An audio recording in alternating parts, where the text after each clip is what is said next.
아멘.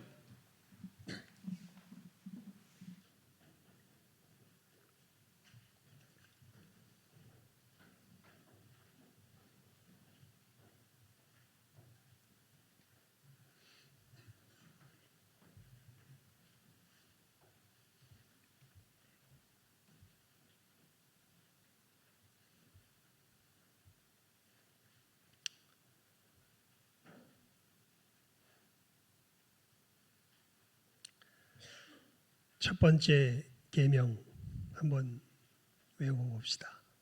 시작. 너는 나 외에는 다른 신들을 내게 두지 말라. 한 번 더요. 시작.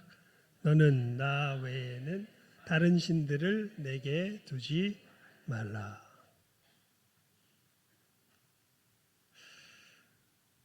예수 안에서 우리가 십자가의 대속의 은혜를 힘입어서 새로운 피조물이 되었습니다. 새로운 피조물이 되었다는 그 실질적인 변화가 가장 근본적인 변화가 바로 이것입니다. 예수님 밖에 있었을 때는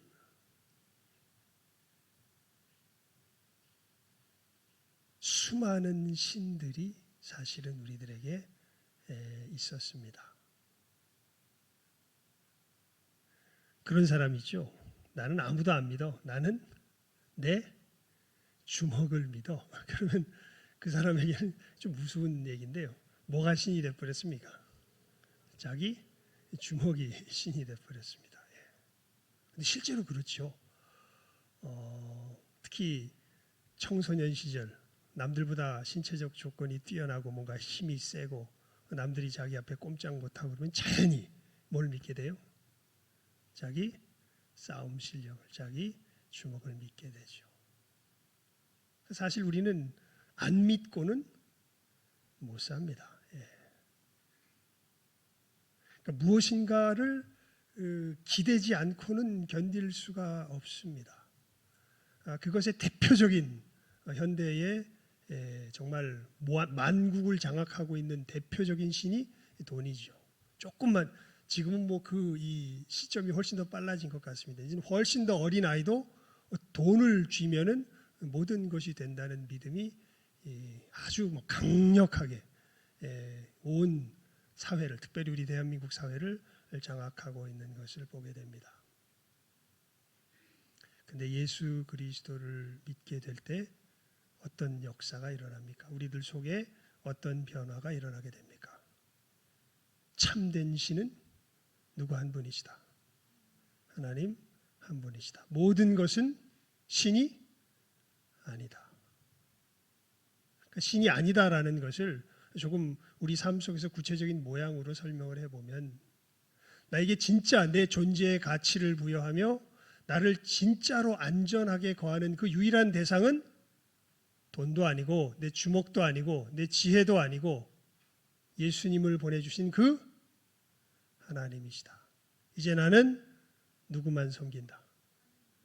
하나님만. 그러니까 내가 섬기겠다는 어떤 각오를 새롭게 한다는 이런 느낌보다는요, 그냥 그분만이 진짜 누구시다. 하나님이시다. 이렇게 변하게 되는 겁니다. 진짜 하나님은 예수님을 보내주신 그분 한 분이세요. 다른 길로 막 가고 싶어요. 그런데 예수 안에서 거듭난 사람들은 결국은 못 가요. 누가 하나님이신 것을, 그분만이 하나님이신 것을 인정하는 그 길을 걸어갈 수밖에 없습니다. 예수의 사람들은요, 돌아오지 못할 강을 건넌 사람들입니다. 자, 우리 다시 한번 외워볼까요? 시작. 너는 나 외에는 다른 신들을 내게 두지 말라. 자, 그런데 이 하나님을 섬기는 것을 하나님께서 십계명을 통하여서 굉장히 상세하게 우리들에게 어떻게 보면 명령하시기도 하지만 설명해 주시기도 합니다. 두 번째 계명, 첫 번째 계명에 포함된 거 아닌가? 그런 생각이 들 수도 있는데 우리 두 번째 계명 우리 4절부터 섬기지 말라까지만 5절 상반절까지만 우리 함께 읽어봅니다. 시작. 너를 위하여 새긴 우상을 만들지 말고 또 위로 하늘에 있는 것이나 아래로 땅에 있는 것이나 땅 아래 물속에 있는 것에 어떤 형상도 만들지 말며 그것들에게 절하지 말며 그것들을 섬기지 말라. 그래서 제가 이게 명령에 해당하는 부분이거든요. 왜 이렇게 해야 되냐면 이제 그 이유를 5절 하반절부터 이렇게 6절까지 이야기하기 때문에 우리가 계명을 이제 우리에게 실질적인 유익으로 다 외우면 좋지만 우리 시간, 공간, 생각 속에서 한계가 있으니까 핵심을 추리자면 명령에 해당하는 부분만 암송하면 좋겠다. 그래서 저도 그렇게 외우고 있고 여러분들에게 그렇게 권면을 하지 않습니까? 그래서 이 4절이 굉장히 긴데요. 그냥 이것을 이렇게 이 제유법이라 그러죠. 한 부분으로 이렇게 요약해서 너를 위하여 새긴 우상을 만들지 말고 그것들에게 절하지 말며 그것들을 섬기지 말라. 일단 이렇게 외워둡시다. 왜냐하면 너를 위하여 새긴 우상을 만들지 말고 이것에 대한 어떻게 보면 설명이라고 할 수 있는 부분이 또 위로 하늘에 있는 것이나 아래로 땅에 있는 것이나 땅 아래 물속에 있는 것에 어떤 형상도 만들지 말며 이렇게 돼 있으니까요. 예. 그래서 이것이 그럼 구체적으로 어떤 1계명과 비교해 볼 때 어떤 구체적인 같은 내용이긴 한데 본질적으로 같은 내용인데 우리가 현실적으로 실천하려고 할 때는 분명히 구별되는 점이 있습니다. 그것이 과연 무엇일까? 그래서 그냥 제가 이렇게 그 핵심을 그냥 표 비슷하게 추려놨습니다. 1계명은 어떻게 보면 하나님이냐 우상이냐의 문제로서 우리가 이해할 수 있다면 우리들에게 다가올 수 있다면 2계명은 우리가 놀랍게도 하나님을 뭐 할 수 있을까요? 우상화할 수 있습니다. 하나님이냐 돈이냐 이것은 명백하게 어느 계명에서 이해가 돼요? 1계명에서 이해가 돼요. 그런데 우리 출애굽기를 읽어보면 알게 되죠. 이스라엘 백성들이 모세가 변화산상입니다. 시내산 꼭대기에 계명을 받으러 올라간 후에 40일 동안 이스라엘 진중에 머물지 않을 때에 이스라엘 백성들이 부패하게 되죠. 그렇게 되면서 아론에게 우리를 인도하여 낸 신을 어떻게 해라? 만들어 내라. 우리를 인도하여 낸 신은 누구라고 알고 있어요? 하나님으로 알고 있는데 그 하나님을 지금 뭐 하라 그래요? 만들어내라 그래요. 여러분 이게 어마어마한 유혹이요 우리들 속에 있는 부패함입니다. 우리는요 형상화하지 않으면 견딜 수 없어 합니다. 우리 손아귀로 장악하지 못하면 견딜 수 없어 합니다. 공포영화 보시죠. 어저께 좀 일찍 잤는데 자는데 시끄러워가지고 깼어요. 보니까 안방에서 막 시끄러운 소리가 계속 나요. 그래서 가봤더니 무슨 이상한 공포영화를 어머니하고 동생하고 재밌게 보고 있더라고요. 근데 거기 보니까 여주인공이 한 10여 분 이상 계속해서 무슨 찢어지는 듯한 비명소리를 여주인공인지도 모르겠는데 하여튼 거기 나오는 배역 중에 하나가 찢어지는 듯한 이 괴성을 그냥 계속 내고 그래서 잠을 못 잤습니다. 근데 거기를 보면 공포영화는 특징이 있어요. 뭐냐면 카메라 앵글을 잡을 때요. 꼭 그 피해를 당하는 사람 딱 얼굴이면 얼굴 이렇게 해서 아주 근접적으로 잡어요. 절대 넓게 안 잡아요. 왜 그런 줄 아세요? 뭐가 나타날 줄 모르는 그 기분을 이 카메라로 표현을 하는 거죠. 사람은 이 무지 속에 뭐가 있어요? 두려움이 있습니다. 두려움. 그래서 하나님을 섬길 때도요. 우리가 하나님을 우리 이해 속에서 가두지 못하면 우리가 견뎌요, 못 견뎌요? 못 견뎌요. 그래서 우리는 어쩔 수 없이 뭐 하려는 욕구가 강력하게 우리들 속에서 일어나냐면 하나님을 뭐 하려고 그래요? 우리의 머릿속에서 형상화하려고 합니다. 이스라엘 백성들도 뭔가 구름기둥 불기둥 속에서 하나님이 뭔가 자기들의 어떤 인지 속에서 느껴질 때는 그나마 견딜 수 있었는데 이제 누가 떠나가 버리고 모세가 떠나가 버리고 우리를 인도하는 신이 어디에 있는지 자기의 어떤 이런 인지 감각 속에서 느껴지지가 않으니까 누구를 압박해가지고 아론을 압박해가지고 어떻게 하라 그래요? 우리를 인도하는 신을 뭐 해라? 만들어내라. 이렇게 압박을 하죠. 그리고 아론이 그래서 그 무치를 가져와라. 그래가지고 불 속에다 집어넣었더니 뭐가 튀어나와요? 송아지 형상이 튀어나왔다. 제가 설명을 잠깐 드렸었죠. 이게 송아지가 소라는 것보다는 뭐였을 거다? 그룹 천사였을 거다. 왜냐하면 이스라엘 백성들이 하나님의 형상은 봐요, 못 봐요?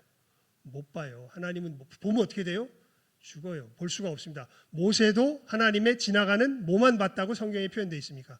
뒷모습만 봤다고 표현되어 있습니다. 우리 하나님을 볼 수가 없습니다. 하지만 뭐는 보여요. 하나님 보좌를 지키고 있는 그룹 천사는 보이죠. 그래서 그룹이 늘 있으니까 우리를 인도하는 신이 누구다? 그러니까 결국 이 그룹이다. 그렇게 된 거예요. 그 상황이. 그리고 그 앞에서 뭐하고 있어요? 이스라엘 백성들이 춤추며 즐겁게 뛰놀고 있었던 모습이 모세가 이제 십계명을 받아서 그 산에서 내려올 때의 상황이죠. 그러니까 그 상황은 몇 번째 계명을 어기는 겁니까? 우리가 오늘 읽은 이 두 번째 계명을 어기는 것이죠.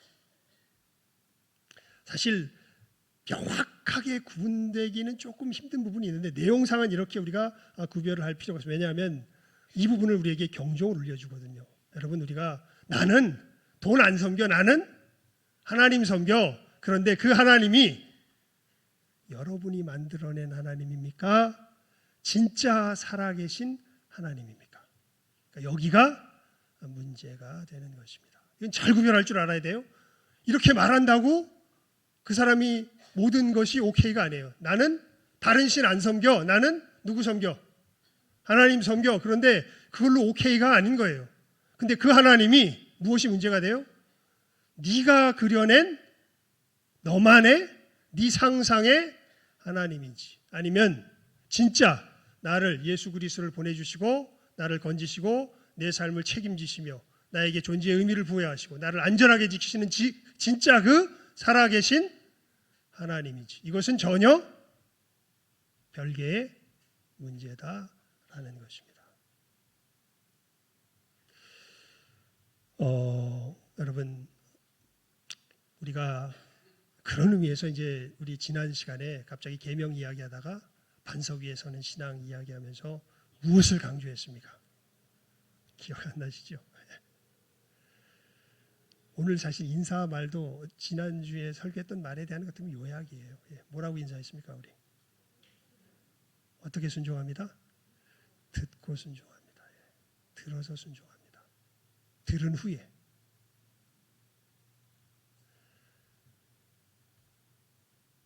그러니까 뭐를 우리가 철저히 경계하는 거예요? 내가 능동적으로 그려내는 그 모습. 그런 얘기들 참 많이 해요. 하나님이라면 그러실 수 있어? 하나님이시라면 그러시지 않을 거야. 이게 굉장히 조심스러운 말입니다.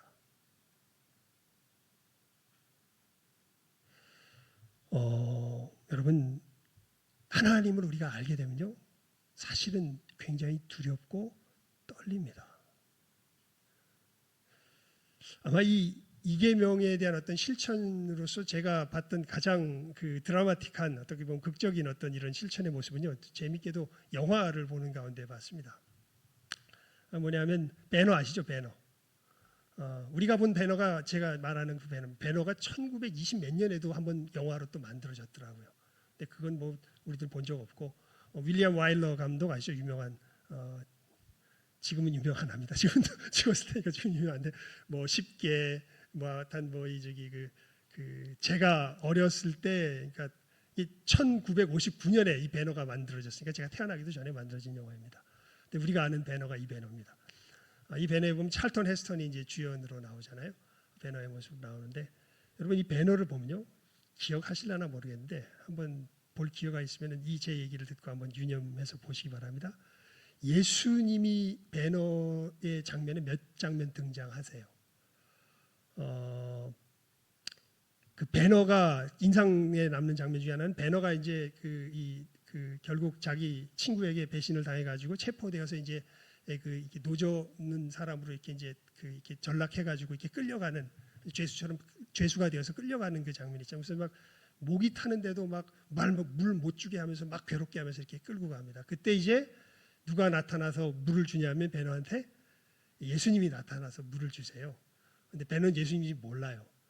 그래서 물 못 주게 하는데 예수님이 물을 주니까 그 로마 병정이 예수님한테 다가와 가지고 예수님한테 내가 물 주지 말라 그러는데 왜 주는 거야 하면서 채찍으로 딱 칠라 그러다가 예수님께서 탁 일어나셔서 그 마시는 그 자기를 때리러 온 그 병정을 딱 보니까 이러다가 이게 이 주눅이 들어가지고 이렇게 내리고서 이렇게 돌아갑니다. 근데 그 장면을 가만히 보면요 예수님 얼굴이 안 나와요. 그리고 모든 장면을 다 추적해서 보십시오. 배너의 모든 장면에 놀랍게도 그리고 또 재밌는 게 그렇게 대비가 되죠. 나중에 배너가 이제 결국 이 노를 졌다가 노예선에서 노를 졌다가 극적으로 총대장 사령관의 생명을 구원하게 되면서 그 해전이 승리하면서 이제 그 사령관의 양자가 되어가지고 이제 갑작스럽게 신분 상승을 하죠. 그러면서 다시 이제 이 자기의 고향으로 쫓아와서 자기의 복수를 하면서 이제 무엇인가 시원해질 줄 알았는데 전혀 시원해지지 아니하면서 고통하고 있는 그때 이 배너의 엄마와 동생이 이 몹쓸 이 문둥병에 걸려 있다라는 것을 알게 되고 거기에 찾아가서 정말 고통하는 가운데 있다가 결국 칼을 들어서 복수하는 그 복수의 그것을 그 하녀의 그 시종의 딸이었죠. 그를 통해서 예수님을 뭔가 소개받고 나서 그 길을 포기하는 가운데 이제 자기 부모님 그 엄마와 누나를 이렇게 데리고 그 예수님께서 병을 고쳐주신다니까 그 사람을 예수님을 만나러 갔는데 예수님이 마침 십자가를 지고서 가는 모습을 보게 되죠. 그러면서 예수님께서 십자가를 지고 견디다 못해서 이렇게 쓰러졌을 때 그때 배너가 예수님한테 뭘 주려고 자기도 예수님인지 몰라요. 물 주려고 그러다가 딱 예수님 보니까 나 이 사람 안다. 내가 옛날에 쓰러졌을 때 뭐 해줬던 사람이다. 물 줬던 사람이다. 이 장면이 이제 또 나와요. 근데 그때도 뭘 안 나와요. 예수님 얼굴은 안 나와요. 왜 안 나오냐면 예수님 얼굴을 어떻게 우리가 형상화할 수가 윌리엄 와일러 감독은 야 이건 내가 함부로 뭐 할 수가 없다.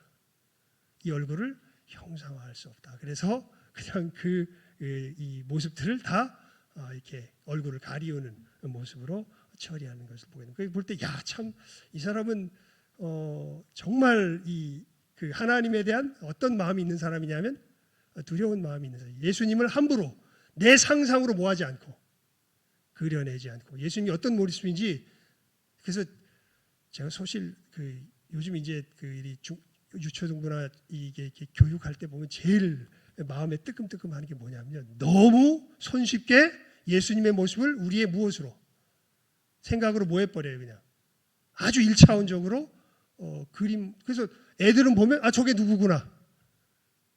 예수님이구나. 근데 저게 예수님일까요? 윌리엄 와일러는 그렇게 내가 함부로 내가 아무리 이 영화를 찍지만 내가 그렇게 함부로 예수님의 모습을 뭐 할 수 없다. 형상화할 수 없다. 그래서 예수님의 얼굴을 어떻게 해요? 뒷배경으로 혹은 아주 이 지혜로운 카메라 이 각도를 잡아서 그렇게 형상화하지 않았던 모습을 보게 되는 것이죠.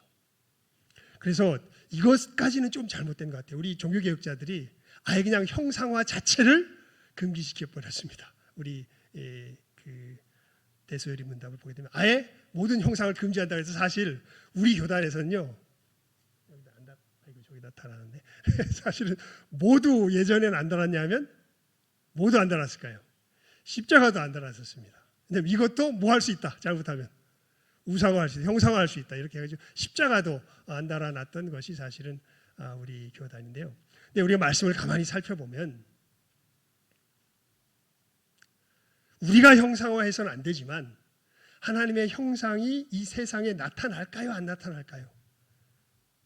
나타납니다.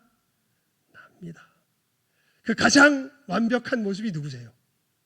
예수 그리스도. 그리고 놀랍게도 여러분 왜 우상화하지 말라, 왜 어떤 형상들을 만들지 말라 그랬냐면요, 창세기 1장에 보면 이 땅 위에 하나님을 나타낼 존재는 어떤 다른 우리들이 그려낸 존재들이 아니라 누가 하나님의 모양이요 형상을 따라 지음받았습니까?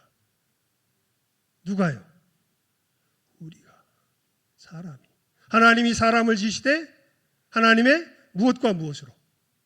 모양과 형상으로 지으셨죠. 사실 하나님을 이 땅 가운데 표현할 수 있는 유일한 존재는, 피조물 중에 유일한 존재는 누구예요? 사람이에요.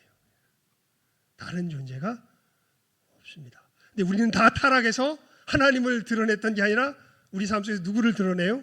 마귀를 드러내죠. 그래서 예수님이 그러시잖아요. 너희는 마귀의 자식이다. 하지만 아들이 너희를 자유케 하면 너희가 참으로 자유하리라. 영접하는 자, 곧 그 이름을 믿는 자들에게는 하나님의 자녀가 되는 권세를 주셨으니. 그래서 여러분, 우리가 이 사실을 잘 알아야 돼요.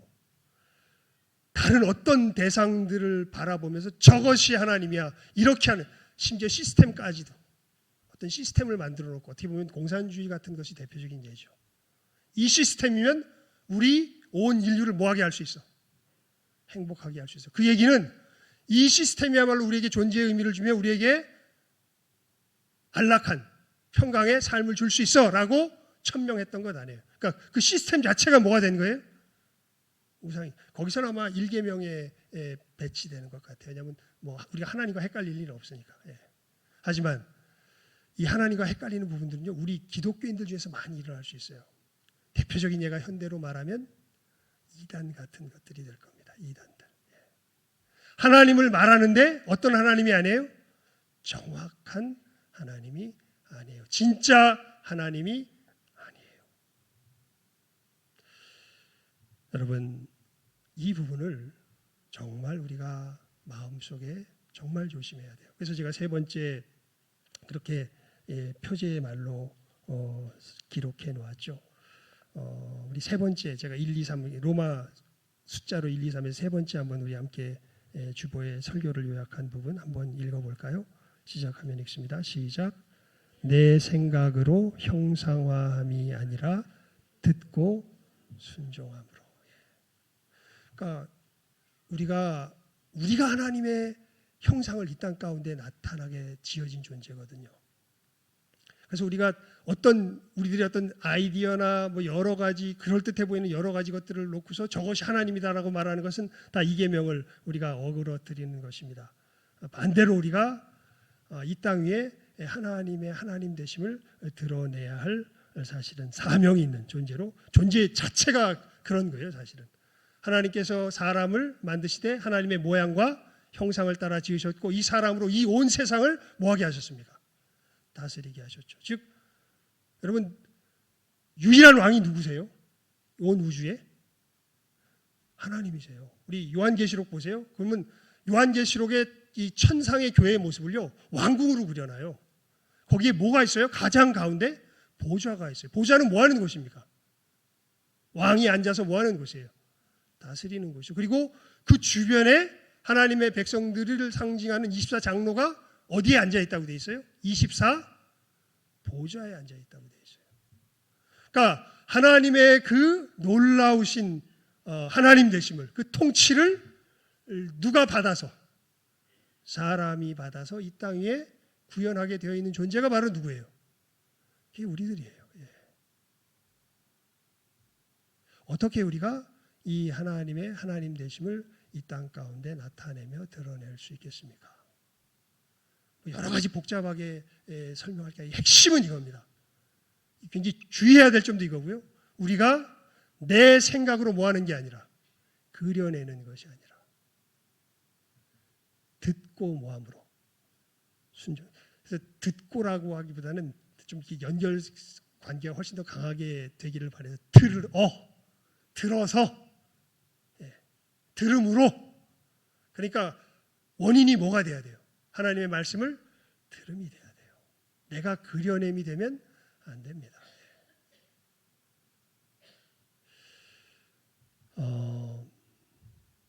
두 가지 예를 듣고 말씀을 맺겠는데요.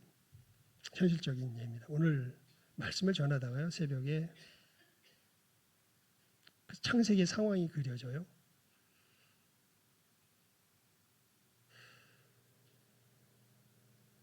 아비멜렉을 어떻게 보면 꾸짖으시는 하나님의 모습이 오늘 창세기 20장 말씀에 보면 나옵니다. 아비멜렉이 아브라함이 자기 아내 사라를 누이라고 말했기 때문에 그냥 예쁘니까 자기 아내로 확 데리고 와버려요. 그랬더니 하나님이 아비멜렉의 꿈에 나타나셔가지고 너 걔 건드리지 마라. 죽을 거다. 너 죽는다 그러면. 그리고 네 집안에 큰 화가 임할 거다. 절대 건드리지 마라. 그러니까 아비멜렉이 그렇게 이야기해요. 아니 내가 이 일을 순전한 마음으로 한 줄 하나님도 아시지 않냐고. 내가 저 사람이 자기 동생이라 그랬으니까 내가 데려왔지 내가 다른 마음으로 데려온 거 아니라고. 그러니까 하나님이 이래요. 그래서 내가 너에게 나타나서 말한다. 너 건드리지 마라.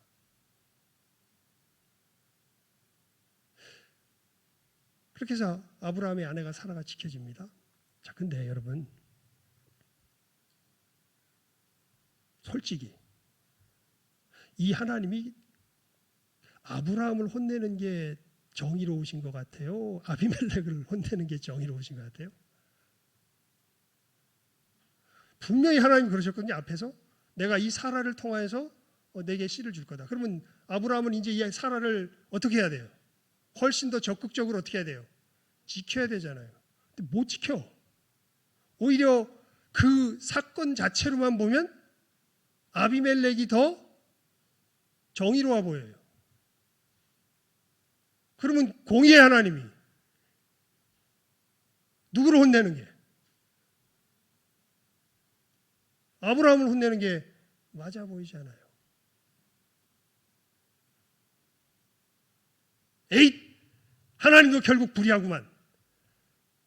이런 하나님은 타도해야 돼.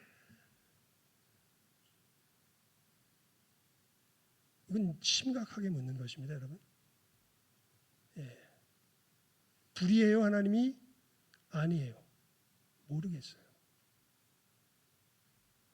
아니라는 건 심중으로는 가는데 내 머릿속으로는 제 이야기 속에서 하나하나 이럴 시간이 없으니까 그렇게 할 수는 없는데 물어볼까요, 여러분? 여러분의 생각 속에서 누구를 혼내는 하나님이 공의로운 하나님이에요? 아브라함을 혼내는 하나님이 공의로운 하나님이에요? 아비멜렉을 혼내는 하나님이 공의로운 하나님이세요? 아브라함 혼내야 되잖아요. 근데 우리는 한 가지 분명히 우리 머릿속으로 이해가 안 가도 이 성경 자체가 그렇게 이야기하고 있으니까요. 하나님은 뭐 하시다라는 걸 알아요? 의로우시다라는 걸 알아요. 하나님은 반드시 의로우세요. 그러니까 그 일이 하나님의 의를 저촉하지 않는다는 걸 알고, 근데 우리 머릿속으로는 설명이 돼요, 안 돼요? 설명이 안 돼요. 어떻게 하시렵니까, 이제? 어떤 하나님을 여러분들 따라가시렵니까?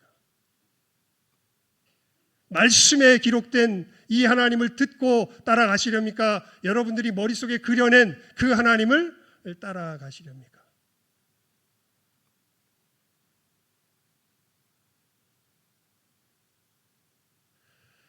지금 제가 볼 때 우리 총회에 아주 큰 결정이 하나, 큰일 날 결정이 하나 났습니다. 여성 강도권을 허락했습니다. 이번 총회에서, 우리 총회에서요. 우리 동기 목사님 중에 어떤 분은 이제 10년 후면 우리 총회에서도 여자 목사님이 나올 것 같습니다. 이런 얘기를 합니다. 디모데전서 2장 10절을 한번 펴보실까요? 디모데전서 2장 10절입니다. 디모데전서 2장 10절.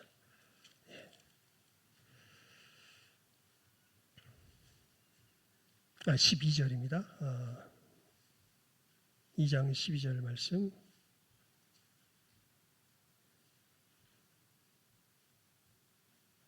4절까지 12절에서 14절까지 봅시다. 사도 바울이 하는 디모데에게 하는 편지 중에 쓰여 있는 말씀이죠.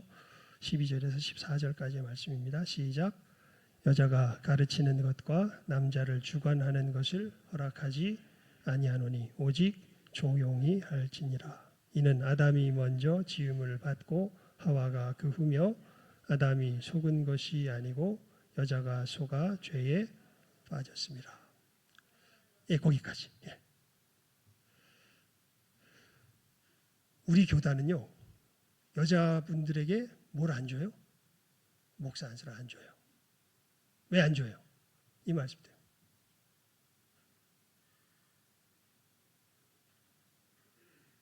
다른 교단은 그럼 말씀이 있는데 왜 줘요? 다른 교단은요, 성경을 이렇게 받아요. 많은 부분. 문화적인 상황이 바뀌면 얼마든지 다르게 해석될 수 있다.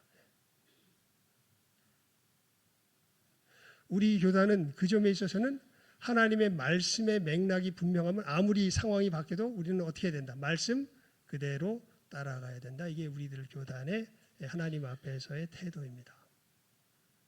그래서 여성 안수의 문제는 단순히 그냥 여자를 억압하냐 안 하냐의 문제가 아니라 하나님의 말씀을 어떠한 태도로 받아들이느냐에 대한 문제와 직결되어 있습니다. 그런데 제가 볼 때는 이 말씀에 대한 우리 교단의 해석의 이 분명한 터 위에서 확실한 해명 없이 이걸 그냥 통과시켜 버렸어요.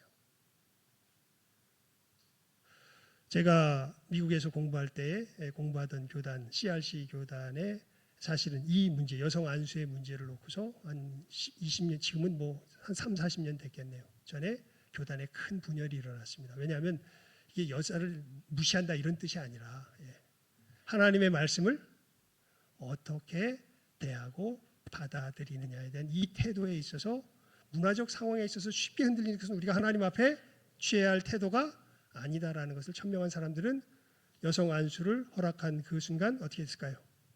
그 교단을 떠나갔습니다. 예.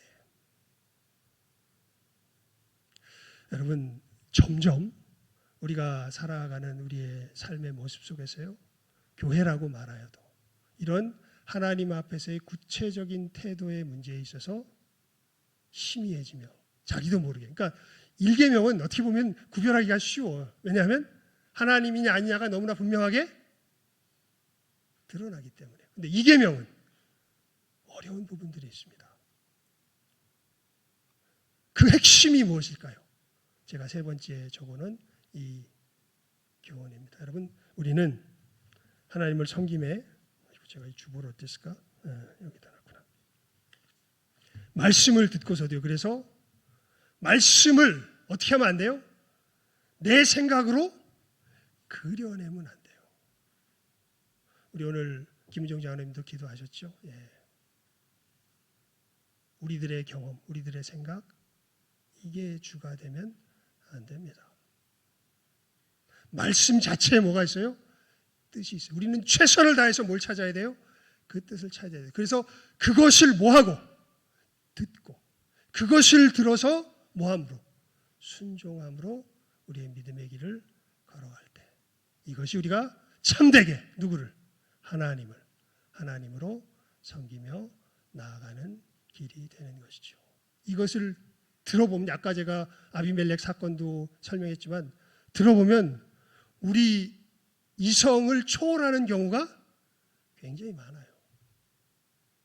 나에게 너무 당연하게 생각하는 것을 부인해야 될 때가, 근데 이게 너무 명백해요.